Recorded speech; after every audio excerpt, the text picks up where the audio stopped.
Pablo nos acaba de mostrar que cuando un creyente está unido a Cristo, ocurre una transformación similar a la muerte seguida por la resurrección. Es una transformación en la mente y en el corazón que nos muestra un antes y un después y que se evidencia en una vida nueva. El antes y el después de no tener nada a tenerlo todo. Colosenses 2, versículos del 13 al 15. Versículo 2, 13, primera parte. Y a vosotros, estando muertos en pecados y en la incircuncisión de vuestra carne, os dio vida juntamente con Él. Este es el resultado de haber confiado en Cristo y solo en Él, que pasamos de estar muertos a tener vida juntamente con Él. Y este sería el esquema de los versículos que vamos a ver hoy.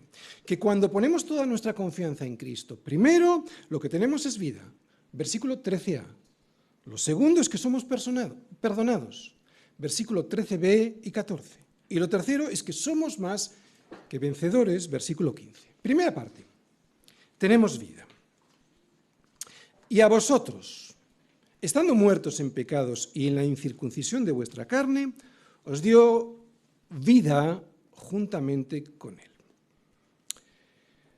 Vamos a prestar atención porque esta vida la mayoría de la gente no la entiende. Lo que acabamos de leer aquí es la condición espiritual en la que está cualquier ser humano que todavía no ha puesto su confianza de verdad en el poder que Dios tiene de darle la vida juntamente con Cristo. Y esta condición es muerte. Es muerte.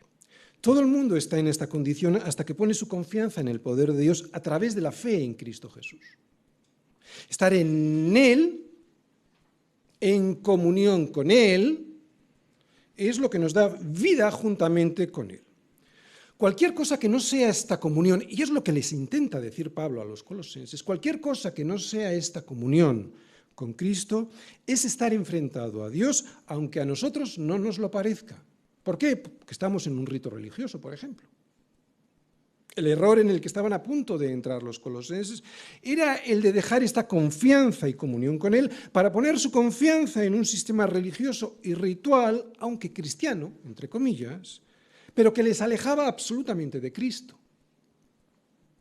Y es que solo hay vida de verdad estando en Él. De modo que si alguno está en Cristo, nueva criatura es, las cosas viejas pasaron, he aquí todas son hechas nuevas. ¿Y de dónde procede esta vida nueva? Pues Pablo nos dice que todo esto proviene de Dios, quien nos reconcilió consigo mismo por Cristo. Es terrible estar enfrentado a Dios. Colosenses, también para nosotros. Es terrible estar enfrentado a Dios. No lo sabemos bien, pero es terrible no aceptar la reconciliación que Dios ha dispuesto para nosotros en la cruz del Calvario, pasando de ella como quien oye llover. Es terrible. Es terrible es lo que significa estar muerto en nuestros pecados. Un pasaje paralelo a este lo encontramos en Efesios 2:1. Dice Pablo allí que Él os dio vida a vosotros cuando estabais muertos en vuestros delitos y pecados. Yo sé que la mayoría de la gente se ríe de esto y no cree que estemos muertos ni que esta muerte provenga del pecado del delito de aborrecer a Dios y sus consejos, o sea, del delito de vivir independientes de Dios. ¿Recordáis de dónde viene la vida? De estar en Cristo. ¿Qué es lo contrario de estar en Cristo? Vivir independientes de Dios. Ese es el pecado que produce la muerte.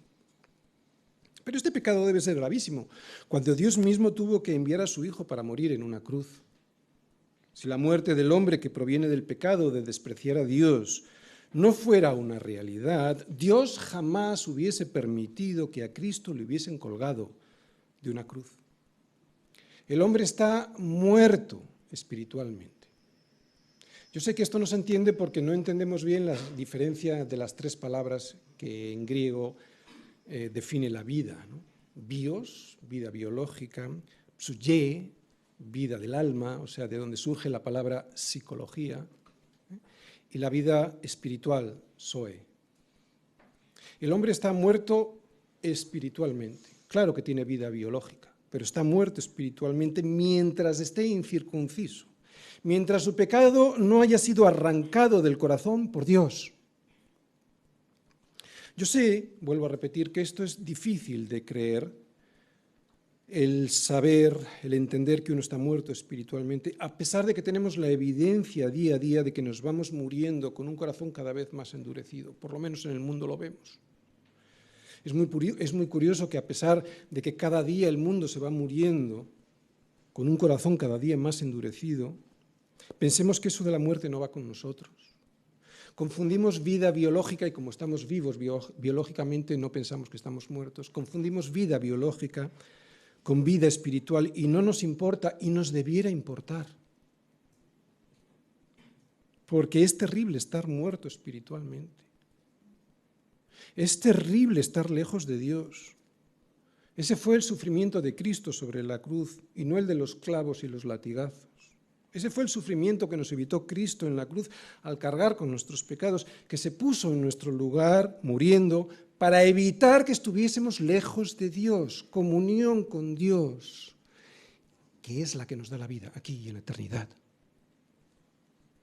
Esta era nuestra condición. En aquel tiempo estabais sin Cristo, alejados de la ciudadanía de Israel y ajenos a los pactos de la promesa, sin esperanza y sin Dios en el mundo. Es terrible estar sin Dios, no lo sabemos bien. Por eso vivimos la vida como si fuese un chiste. Pero Dios deja bien claro la gravedad del asunto.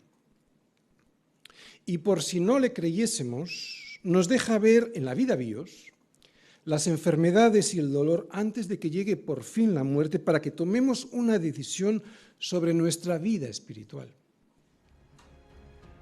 Es terrible estar sin esperanza y sin Dios en el mundo, pero ahora en Cristo Jesús, ahora en Cristo Jesús, vosotros que en otro tiempo estabais lejos, habéis sido hechos cercanos por la sangre de Cristo.